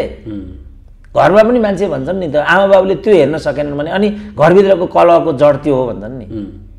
अनि परिवारमा चाहिँ पारिवारिक विचलन आउँछ, छुट्टिने कुराहरू हुन्छन्। अब अहिले किन त भन्दाखेरि हिजो प्रचण्डकै कुर्सी ताकेको हुनाले मिल्ती भएन। अब अहिले त फेरि अब हामी 2 जनाले बाहिर पारे, केपी ओलीले मात्रै खाने, फेरि मिल्ती भयो। अब फेरि प्रधानमन्त्रीको कुरा आयो भने फेरि उनीहरूको मिल्ती हुँदैन, किनभने विचार सिद्धान्त देश जनता क्रान्तिसँग सम्बन्धित विषय नै छैन। यही नै सत्य हो नि त। मैले चाहिँ यो सिनारी मात्रै देखाइदिएको। त्यसकारण मैले के भनेको भने त्यही पार्टीभित्र चाहिँ तिमीहरूले यो सब कुरामा अब विद्रोह गर्ने समय आयो। अहिले पुस्तान्तरणको चुनौती होइन, अहिले चाहिँ सोचान्तरणको चुनौती हो। सोच नै बदल्नु पर्यो क्या हामीले। किन यस्तो भइराखेको छ त? आखिर नेपाली समाज त रूपान्तरणमा गएन, जनयुद्ध लडियो। जनयुद्धले के दियो त? अहिले उनीहरू संहिता दियो, गणतन्त्र दियो, अनि धर्मनिरपेक्षता दियो भन्छन्। यो माग चाहिँ जनयुद्धको हो त? यसले जनता सन्तुष्ट छन् कि छैनन्? फेरि त्यो त अर्को कुरा भयो। जनता सन्तुष्ट छन् कि छैनन् भन्नेमा फेरि मापन के त भन्दा जनता संहिता मन पराउँदैनन्, चित्रबहादुर केसीलाई भोट हाल्दैनन्, जनता हिन्दू अधिराज्य बनाउन चाहन्छन्, कमल थापालाई भोट हाल्दैनन्। जनता भन्नेको त कुरै छोडिदिनु फेरि यहाँ फेरि जनता फेरि अर्कै छ। नेपाली जनतालाई संहिता मन पर्दैन अरे, त्यसो भने चित्रबहादुर केसीलाई भोट हाल्नु पर्यो नि त। नाङ्गो बुङ्गो भइसक्यो त बुढो त। देशभक्ति मन पर्छ अरे नेपाली जनता, त्यसो भने रोहितलाई भोट हाल्नु पर्यो नि त। रोहित त अविचलित राष्ट्र र राष्ट्रियताको कुरा गर्दैछ नि त रोहित त। अनि खोइ त रोहित त बिचरा कुण्ठित हुँदै हुँदै हुँदै हुँदै भक्तपुरको टापुमा मात्रै आएर चाहिँ एक सिटमा टाक्सिन पुग्यो त। खै त नेपाली जनताले साथ दिएको। छोडिदिउँ, जनताको कुरा छोडिदिउँ, सम्पूर्ण कुरालाई छोडिदिउँ। मूलभूत कुरा चाहिँ के भने यो लडाइँ के को लागि भन्ने कुरा निर्दिष्ट हुनु पर्यो। जस्तो यिनीहरूले के भन्यो भने केपी ओलीले हिन्दू राज्य ल्याउन थाल्यो, राजतन्त्र ल्याउन थाल्यो, संहिता मास्न थाल्यो, यही आरोप लगाए, त्यसकारण यो प्रतिगमन हो भने। मैले भने यो झुट हो, यो प्रतिगमन होइन। यो चिजको लागि केपी ओली 14 वर्ष जेल बसेको छ। अनि त्यही केपी ओलीले यो 3टा चिज खान्छ भन्ने कुरा कपोल कल्पित हो नि। हो यो खालि केपी ओलीको स्वेच्छाचारिता मात्रै हो। अब समयले त पुष्टि गर्यो नि, तिम्रो काम सक्यो भनिदियो अदालतले, थपकन झोली तुम्बी बोके बालकोटतिर हिँडे। रहेछ त यो प्रतिगमन? त्यसकारण हो यो तरिकाबाट चाहिँ चाहिने नचाहिने विषय उठाएर जुन आजको चाहिँ गठबन्धन तयार गरे, यो अपवित्र छ र यो चाहिँ अशोभनीय छ। यो अब हिजो मात्रै जनताबाट, जनता भन्दा नि जनताका प्रतिनिधिबाट पाएको विश्वासको मतको सत्ता चाहिँ कस्तो होला त? होइन यो त मैले भनिहालेँ यो त अब यो अब अन्तिम पडाउ हो यो कार्यकालको यो अन्तिम पडाउ हो। अब यो चाहिँ यसको अगाडि अब निर्वाचनभन्दा अर्को विकल्पै छैन। अब हाउस विघटन गर्ने भन्ने अब सम्भावना नै कहाँ गयो 2 वर्षलाई सङ्घीय सुई 3 महिना भन्ने जस्तो त्यतातिर गयो यो। अब कहिलेकाहीँ सङ्घीय सुईले पनि काम गर्दैन भन्छन्। अब म मेल भएको हुनाले म भन्न सक्दिनँ के हुन्छ त्यो सङ्घीय सुईको प्रसङ्ग तपाईँले निकाल्नु भयो, मलाई त्यसको अनुभव छैन। तर मेरो चाहिँ चासो के हो भनेदेखि यसले के सन्देश दियो त नेपाली राजनीतिलाई भन्ने हो। किनभने यो आफै जनादेशको विपरीत छ। जनादेश त स्थायित्वको पक्षमा मात्रै हो नि। अब यो जुन हरकत केपी ओलीले गरे, अब केपी ओलीलाई दण्डित दिने संस्था अदालत हो कि जनता हो भन्नेमा मेरो भिन्न मत हो। केपी ओलीको पक्षमा त म कहीँ छैन नि पर्सनल्ली त। जस्तो अब जनताले जुन खालको परिणामको अपेक्षा गरेका थिए नि केपी ओलीबाट, जुन खालको हाई एक्सपेक्टेसन थियो त्यो चाहिँ केपी ओलीले दिन सकेनन् 3 वर्षमा। अब यो नयाँ सरकारले चाहिँ जनताले खोजे जस्तो डेलिभरी दिन सक्छ कि सक्दैन भन्ने प्रश्न पनि छ। त्यो बेकारको प्रश्न हो, सम्भव छैन। किनभने हामीले शेरबहादुरलाई नचिनेको होइन, हामीले साधन स्रोतको सीमा हामीलाई थाहा छैन भन्ने कुरा होइन। अब अर्थ मन्त्रालयले नयाँ बजेट थालिसक्यो। पुरानो बजेट किनभने यिनीहरूलाई एकअर्काको एउटा योजनाहरू मन पर्दैन र नीतिगत एउटा कन्टिन्युटी यिनीहरूसँग हुँदैन। किनभने यिनीहरूले चाहिँ एउटा भनौँ न यिनीहरूमा काहीँ पनि साझापन छैन। नीतिगत एउटा भिन्नता कम्युनिस्ट पार्टी होस्, काङ्ग्रेस पार्टी होस्, राप्रपा होस्, कहीँ पनि छैन। किनभने यिनीहरूले चाहिँ नीतिगत रूपमा आफूलाई त्यहाँ उभ्याएकै छैन। व्यक्तिगत रूपमा उनीहरूले त्यहाँ आफूलाई उभ्याएको छ र व्यक्तिगत कुण्ठा पदीय स्वार्थ, तुच्छ स्वार्थ यस्तोबाट उनीहरू चाहिँ परिलक्षित छन्। त यस्ताबाट जनतालाई कुनै परिणाम आउला, जनताले कुनै किसिमको प्रत्याभूति पाउलान् भन्ने कुरा चाहिँ बेकार छ। त्यो बेतुका कुरा हो, त्यस्तो सम्भव हुँदैन। खालि मेरो जस्तो भनौँ न एउटै माग छ यो सरकारसँग, भाइ तिमी यो स्वास्थ्य मन्त्री चाहिँ कमसेकम एउटा डाक्टरलाई बनाइदेऊ न। ठुलो माग होइन नि मेरो, तर उनीहरू मान्दैनन्। राइट म्यान राइट प्लेस तपाईँको नीति त्यति। अब एजे हो त म हारिहालेँ, एउटा चाहिँ गरिदेऊ न भनेको छ मैले। स्वास्थ्य मन्त्री चाहिँ डाक्टरलाई राखिदेऊ न। त्यो डाक्टरले त कमसेकम ढाँट्न सक्दैन नि त। ग्यारेन्टी त छैन। जस्तो हर्षवर्धन भन्ने चाहिँ नरेन्द्र मोदीको क्याबिनेटमा पनि डाक्टर थिए, मोस्ट फेलियर देखा परे। युवराज खतिवडा यहाँ केपी ओलीका अर्थमन्त्री भए, मोस्ट फेलियर देखा परे। त्यसकारण डिग्री मात्रै मूलभूत कुरा होइन भन्ने कुरा त पुष्टि छ हाम्रो देशमा। तर पिसिआर भनेकै के हो? त्यो अर्को पिसिआर अर्को प्रोटेक्टिभ के भन्थे त्यसलाई? PP personal protective equipment. PPE भनेको के हो मैलाई थाहा छैन भन्दै नि त्यो एउटा लठुवा एउटा स्वास्थ्य मन्त्री भएको थियो नि त्यसले। त्यस्तो किसिमको मिस्टेक गर्नुभन्दा त कमसेकम डाक्टरले यति त भन्न जान्दो हो नि त। टेक्निकल वर्ड हुन्छ नि धेरै हैन। टेक्निकल जस्तो अब हाम्रो ज्ञानेन्द्र बहादुर चाहिँ अर्थमन्त्री हुँदा शेरबहादुरकै क्याबिनेटमा हो, अर्थमन्त्री हुँदाखेरि मन्त्रीज्यू यो नेप्से परिसूचकको कुरा अलिकति भनिदिनु पर्यो भन्थ्यो एउटा पत्रकारले तलबाट। अब ज्ञानेन्द्र बहादुर त मठ्ठु सचिवलाई यो नेप्से परिसूचक भनेको के हो भन्छ सहब। त्यस्तो अर्थमन्त्री बनाइदिएपछि त सिद्धिएन कुरा। यो चाहिँ नगर बाबु कमसेकम भन्ने मेरो कुरा थियो, तर उनीहरू त्यो कुरा मान्दैनन्। भनेको यो अपेक्षा जनताले चाहिँ डेलिभरी अथवा परिणामको अपेक्षा चाहिँ फगत हो। अब परिणामको त अब हामी देखिहाल्यौँ। जस्तो भनौँ न हाम्रो यो व्यवस्था आइसकेपछि कति उद्योग खुले, कति अस्पताल खुले, कति फ्याक्ट्रीहरू खुले, त्यहाँबाट तपाईँ हेर्नु न। त्यसरी हेऱ्यो भने त सबै बन्द भएको मात्रै तपाईँ देख्नुहुन्छ। नयाँ केही छैन, नयाँ त छँदै छैन। पुरानोलाई पनि बन्द गर्ने, तपाईँ पनि नकमाउने। अनि बाबुले जोडिदिएको जो पनि तपाईँ बेच्दै खाँदै हिँड्नु, तपाईँ जुवाडै भएन। तपाईँ के एउटा पनि ल्याउनुहुन्न। मलाई अंश चाहियो मात्रै भन्नुहुन्छ बाबुसँग गएर। अनि अंश नदी हुँदैन, अंश दिने चलन छ हाम्रो समाजको। पश्चिमी समाजमा त त्यो चलन छैन, कमाएर खानुपर्छ भन्ने छ। भ्यालु नै अर्को छ उनीहरूको। आज पनि झगडा गर्छ, भोलि पनि झगडा गर्छ, ल भनेर बाबुले छुट्याइदिन्छ अनि जुवा खेलेर जाँड खाएर चाहिँ सिद्ध्याइदिन्छ। त्यस्तै होइन यो नाङ्गबुङ्गो भयो। नाङ्गने त्यसै कारण कति छोराहरूले त्यो मेरो जीवनभर हुँदैन भनिदिन्छन् नि। आफै कमाएर खा, मेरो सम्पत्ति म बाँचुन्जेल त्यो हुँदैन। कति बाबु कडा बाबु भयो भने ड्यामै भनिदिन्छन्। त्यो छोराको हैसियत देखेर किनभने के गर्छ नि त्यो ज्वारै न हो गजडी सिध्याइदिन्छ भोलि नाति नातिले उसको त बुवाको चासो त त्यो छोरालाई दिन्छु दिन्न भन्ने होइन नि त्यो नाति नातिले दुःख पाउँछन् भन्ने हो नि त कुलको परम्परा बिग्रिन्छ उसको कहाँ छ दृष्टिकोण उसको अब यिनीहरूले त लोक लज्जा त्यो केही पनि हेरेन उनीहरूले बाँसबारी छाला जुत्ता बन्द गरिदिए ट्रली बस बन्द गरिदिए भ्रिकुटी कागज कारखाना बन्द गरिदिए कृषि औजार सामग्री संस्थान बन्द गरिदिए नेसनल ट्रेडिङ बन्द गरिदिए हर्षित इटा टाइल बन्द गरिदिए गोरकाली रबर उद्योग बन्द गरिदिए रोजिन एन्ड टर्पन्टाइन बन्द गरिदिए बाफ्रे अपराधी होइन नि यिनीहरू हो त्योसँग चाहिँ उनीहरूको नीतिगत भिन्नता भयो भने हामी त्यहाँ काहीँ न काहीँ उभिने सम्भावना हुन्छ त्यसमा त यिनीहरूको लडाइँ होइन नि त केपी ओलीले चाहिँ म ट्रली ल्याउँछु केपी ओलीले चाहिँ म कोभिडमा केन्द्रित हुन्छु अथवा नभइरहेको स्थितिमा तपाईँ जनता मरिरहेछन् एउटा सुई पाइरहेको छैन तपाईँको यो ताल के हो भनेर त सचिवालयको बैठक त आयोजित त थिएन उनले चाहिँ 18 पृष्ठ प्रस्तुत गर्ने उनले चाहिँ 36 पृष्ठ प्रस्तुत गर्ने मिटिङमा आउने मिटिङमा नआउने अनि यसबाट के समाधान आउँछ त तिमीले खायौ तिम्रा नियुक्ति गर्यौ मेरा खोइ अनि त्यसले समाधान दिन्छ त तर विगत 30 वर्ष अब आज आयो नि त पत्रिकामा चाहिँ अब हामी लोकतन्त्र आएको 31औं वर्षमा हामी हिँड्दैछौँ 28 वटा त हामीले सरकार बेहोर्यौँ हाम्रो कामै सरकार अब अहिले आएर त के भयो भने स्थानीय तहसम्ममा चाहिँ सरकारहरू बन्ने प्रक्रिया भएपछि अहिलेको राजनीतिको मुख्य लक्ष्य भनेको चाहिँ मन्त्री उत्पादन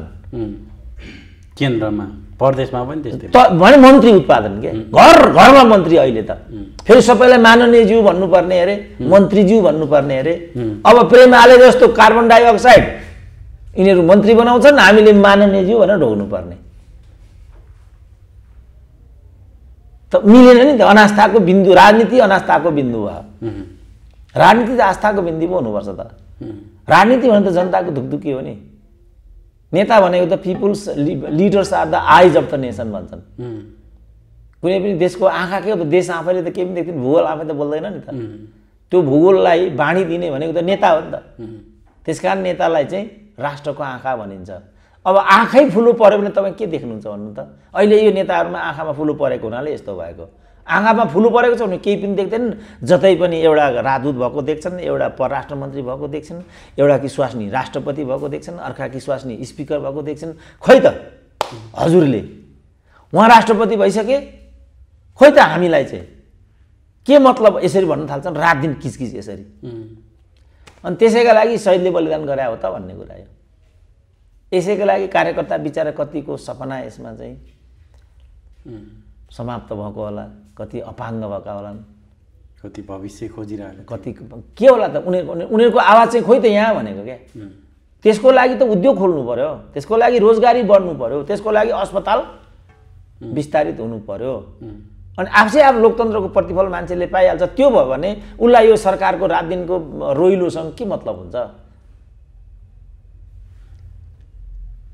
यो चिजमा चाहिँ दल र दलीय नेतृत्व मैले भने नि अब शेरबहादुरलाई प्रधानमन्त्री हुने जनादेश हो त जम्मा 14% चाहिँ अभिमत रहेछ उनको पक्षमा अब 60% को जनमत उनले अब अहिले कमान्ड गरिरहेछ 14 कसरी 16 पुग्यो त यदि 14 लाई 60 बनाउने हो भनेदेखि चुनावमा जानुको विकल्प छैन अब उनीहरूले चाहिँ मध्यावधि सम्बन्धी व्यवस्था गरेनन् यो संविधानमा यो पनि उनीहरूले संकीर्ण स्वार्थको लागि नै गरेको थियो किन उनीहरूले आफूलाई त चिनेको थियो हामी पटक पटक मध्यावधि जान्छौँ हैन जब मनमोहनले मध्यावधि नै भनेको छ गिरिजाले मध्यावधि नै भनेको छ शेरबहादुरले मध्यावधि नै भनेको छ अर्को तुर्यबहादुरले मध्यावधि नै जम्मै मध्यावधि ठोकिराखेका छ अनि उनीहरूले आफूलाई त मेरो अनुहार कस्तो छ भन्ने कुरा त थाहा हुन्छ होला नि त मलाई त त्यसकारण यो क्लजै नराखौँ भनेर उनीहरूले त्यो प्रोभिजन नै राखेनन् त्यहाँ भनेको जनतामा गयो भने बिदाई हुन्छ भन्ने होइन त्यो होइन यो राम्रो भएन जनता साह्रै निराश भयो भनेर उनीहरूले नै आफूलाई चिने क्या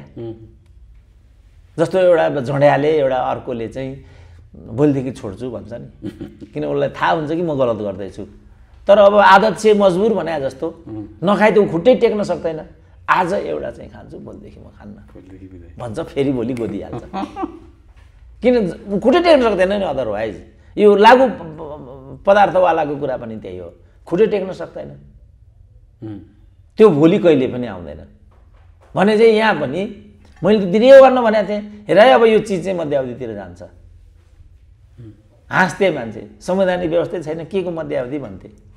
केपी ओलीले 2 महिनामै दुईवटा चाहिँ मध्यावधि ठोकिदिए।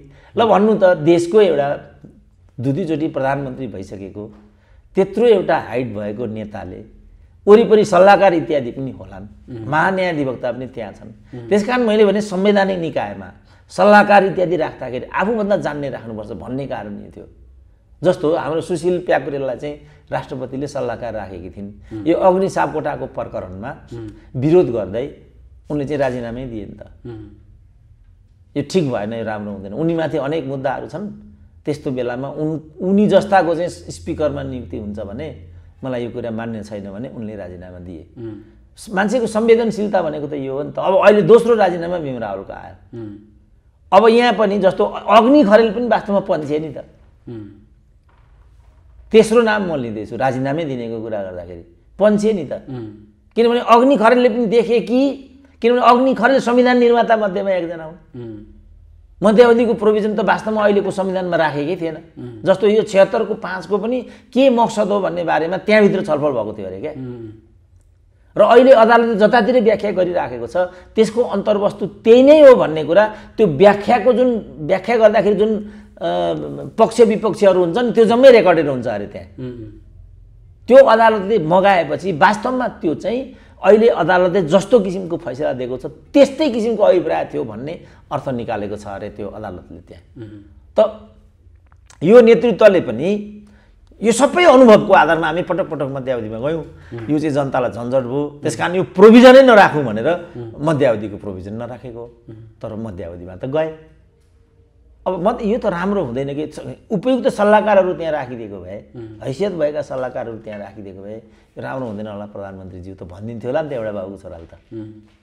तर सल्लाहकार भन्ने बित्तिकै आफ्नो चाहिँ तरकारी ल्याउने किटली बोक्ने केटो चाहिँ सल्लाहकार राख्नुपर्छ भन्ने बुझाइ छ यिनीहरूको। एउटा किटली बोक्ने किटले केटो, अनि त्यो उही एउटा बाबुराम र रामशरण महतको एउटा द्वन्द्व चलेको रहेछ क्या एकचोटि। रकमान्तर धुमधाम गरेछन् रामशरण महतले, बाबुरामको त मुख त्यही हो होइन। अनि के हो तपाईँ त यो रकमान्तर गरेर बजेटै सबै निल्न आँट्नु भयो कि क्या हो भनेछन् बाबुरामले। अनि के यो त किटली कालो कि हाँडी कालो भने जस्तो भयो। रकमान्तर भन्ने चिजै तपाईँले सुरु गर्नुभएको होइन नेपालको बजेट प्रणालीमा। रामशरण महतले भनेपछि बाबुराम चुप्प लाग्यो। किनभने रकमान्तर सबैभन्दा बढी बाबुराम अर्थमन्त्री भएका बेला भएको छ, सबैभन्दा बढी। र त्यो रकमान्तर भएको बजेट गोर्खा गएको छ। अब तिनै बाबुराम अहिले यहाँ गफ गरेर हिँड्छन्। त्यो त हिजोसम्म केपी ओलीलाई बालुवाटार चाहिँ पार्टीको कार्यालय बनाउने भन्ने काङ्ग्रेसहरू अहिले पदाधिकारी बैठक सबै बैठक त्यहीँ बन्ला। त्यस कारणले मैले भनेको यिनीहरूको बिचमा मैले भने यिनीहरू घिउ बेचुवा र तरवार बेचुवा हुन्। यिनीहरूमा केही पनि फरक छैन। यिनीहरूले यो सब नै लुट्नका लागि हत्याउने कुरा हो। भनेको जसले स्वास्नीलाई राष्ट्रपति बनाउँछ, स्वास्नीलाई मन्त्री बनाउँछ, स्वास्नीलाई स्पिकर बनाउँछ, त्यस्तो जाबोले पनि राजनीतिक व्यवस्थापन गर्न सक्छ भन्ने तपाईँहरूको अपेक्षा हो। न्याय गर्नु पर्यो नि त। किनभने त्यसको स्वास्नीलाई नबनाए हामीले भनेको होइन, उसलाई पनि वरियतामा राखिदिएन भनेको हामीले। तर यहाँदेखि टपक्क टिपेर स्वास्नी हुनु पहिलो पूर्व शर्त हुन्छ। छोरी भए पनि हुन्छ, बुहारी भए पनि हुन्छ। अब तपाईँ देखिरहनु भएको छ गर्लफ्रेन्डसम्म अगाडि बढाइरहेछन्। उसले गर्लफ्रेन्डसम्म बनाइसक्यो, खोइ त म चाहिँ यहाँ भनेपछि त्यसो भने लौ त भन्यो, अर्की एउटी लिखौटी हाल्थ्यो। त्यस्तो पनि हुन्छ। त्यसो भएको हुनाले हाम्रो राजनीतिले चाहिँ राजनीतिलाई एउटा आदर्शको रूपमा अगाडि बढाएन, राजनीतिलाई एउटा व्यवसायको रूपमा जनताको अपेक्षा अथवा जनताको आशालाई सम्बोधन गर्ने हिसाबले अगाडि बढ्यो। त्यो त पटक्कै भएन। तर जनता हाम्रो निर्बोध छ, निमुखो छ, ऊ कुटो कुदालो गरेर खान्छ। उसलाई चाहिँ के भने उसको चाहना चाहिँ के हो भने पटक पटक मध्यावधि नगर न, पटक पटक जनयुद्ध नगर न, पटक पटक नेपाल बन्द नगर न। उसको भनाइ त्यति छ नि त। गरी खान देऊ। खोइ मलाई त ल भन्नु, तपाईँकै जति परिवार छ, तपाईँको आमा बाबु आफ्नो प्रकारले कृषि व्यवसाय गरेको हुन्छ, सारा हुन्छ, तपाईँ यो गरेर बस्नुहुन्छ, के अपेक्षा छ सरकारसँग? ल भन्नु, तपाईँको अपेक्षा हुनुपर्ने नियमले। किन तपाईँले कर तिरेको छ, तपाईँ जनयुद्ध अरू आन्दोलन लड्नु भएको छ, तपाईँको यसमा लगानी छ, तर तपाईँको अपेक्षा केही पनि छैन। गरी खान पाए हुन्छ। हामी गरेको नेपाल अब रात दिन बन्द, नेपाल बन्द गरिदिन्छ, उत्पादनले बजारै पाइदिँदैन। कुनै चिज पनि बिचौलियाले खाइदिन्छ। अलिअलि भयो भने बिचौलियाले सिद्ध्याइदिन्छ, नेपालको कुहाएर कमिसनमा भारतको छिराइदिन्छ, ल्याएर गरिदिन्छ। अनि यहाँ ढाड सेकिरहेछ नि त उसले त। त्यस कारण उसको केही उसले यो सबलाई यो भाग्यलाई दोष दिन्छ। उसले प्रारब्धमा यही रहेछ, मलाई दुःख लेखेको रहेछ बाबु, म त के गर्ने, बस टाउको हानु बस। कतिको सुधो जनता छ त हाम्रो। उसले जनता भन्ने यहाँ छँदै छैन। तर उसले नै लिडर साथ त आइज अघि मैले भने नि, अनि उसले चाहिँ टक ठाउँ ठाउँमा चिसियान केन्द्रहरू राखिदिने, ठाउँ ठाउँमा चाहिँ कल कारखानाहरू खोलिदिने, ठाउँ ठाउँमा चाहिँ कृषि फर्महरूको लागि चाहिँ व्यवस्थापन गरिदिने, country product first country product first भन्ने चाहिँ पोलिसी ल्याइदिने। अनि यी हिजो एउटाको कहाँको भैँसी पालनको कुरा आइरहेको थियो, कति छ तपाईँको उत्पादन, इन्जिनियर रहेछ बिचरा त्यो, कति छ बाबु तपाईँको उत्पादन, उसले भन्दै थियो मेरो पर डे 700 लिटर चाहिँ भैँसीको दुध उत्पादन हुन्छ भन्दै थियो। अब त्यो पर डे 700 लिटर भैँसीको दुध चाहिँ अहिलेको जुन लकडाउन भएर छ 3 वर्षदेखि त्यो दुध कहाँ गयो होला भन्नु त? अनि त्यसको उत्पादनले बजार पायो कि पाएन होला त? अनि त्यसलाई कृषि विकास ब्याङ्कले त्यसलाई सिद्ध्याएन होला? त्यसका लागि के व्यवस्थापन गर्ने? के लकडाउन मात्रै समस्याको समाधान हो त? छलफल त यहाँ गर्नुपर्ने हो नि त। मै भनिदिन्छु लकडाउनबाट समस्याको समाधान हुँदैन, किनभने कोभिड भन्ने कुरा अहिले नै निमिटान्ने हुँदैन विश्वबाट। हामीले वैकल्पिक व्यवस्थापनमा जानै पर्छ, वैकल्पिक उपायमा जानै पर्छ। कमसेकम लकडाउनबाट चाहिँ समस्याको समाधान हुँदैन। सेनिटाइजिङ हो कि सोसियल डिस्टेन्सिङ हो कि सरसफाइ हो कि के हो, तर लकडाउनबाट हुँदैन। तपाईँ यही विचार गर्नुहुन्छ। म यसो हेर्छु, म अब यो त 76 पौषदेखि सुरु भएको हो, यो 2076 पौष, अहिले 78 साउनमा हामी लाग्दैछौँ भने 17-18 महिना भइसक्यो। यो 17-18 महिनाको अन्तरालमा मेरो घरमा 1 रुपियाँ एक्स्ट्रा इन्कम छिरेको छैन। मेरो घरमा मेरो त पेन्सन छ, के जाति छ,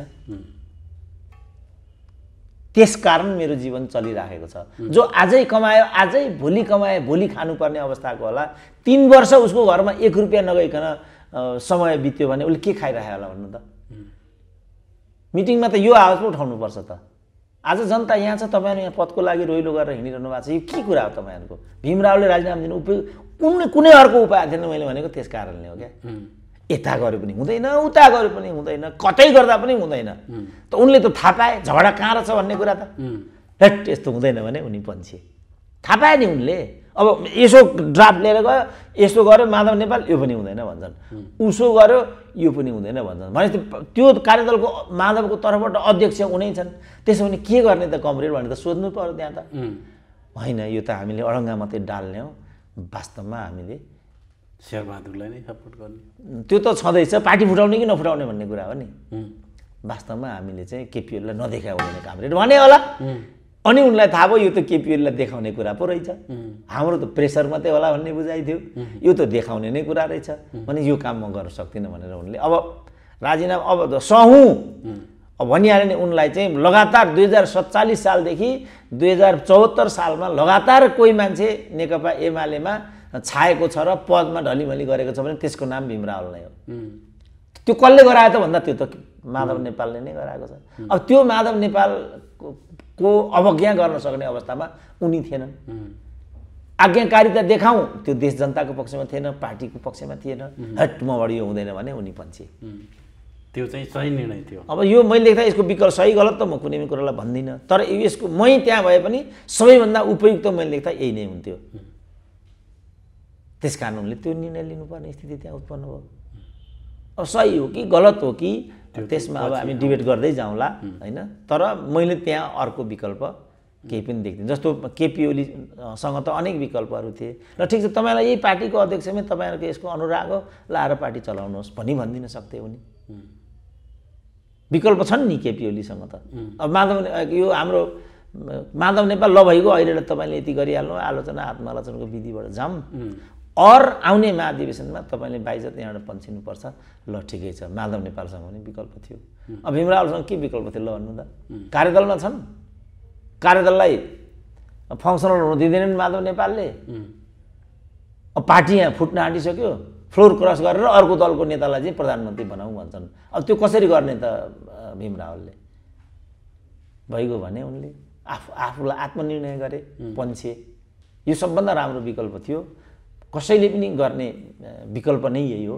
अब सही गलत त्यसमा समाजले डिबेट गर्छ। अहिले भइ पनि रहेछ, लार्जली त ठिकै गरेको नै भनेको देख्छु म सोसियल मिडिया हेर्दा। तर कसैलाई किनभने तिमी मैदान छोडेर गयो, लड्नको लागि पठायो, पन्छिने भाग्ने यस्तो हो पनि भनिरहेछन्। त्यो त आफ्नो जोडकोड हुन्छ। मैले लेख्दा योभन्दा अर्को भीमरावसँग कुनै पनि उपाय थिएन। हस्, महत्त्वपूर्ण समयको लागि यहाँलाई धेरै ल हस्, धन्यवाद।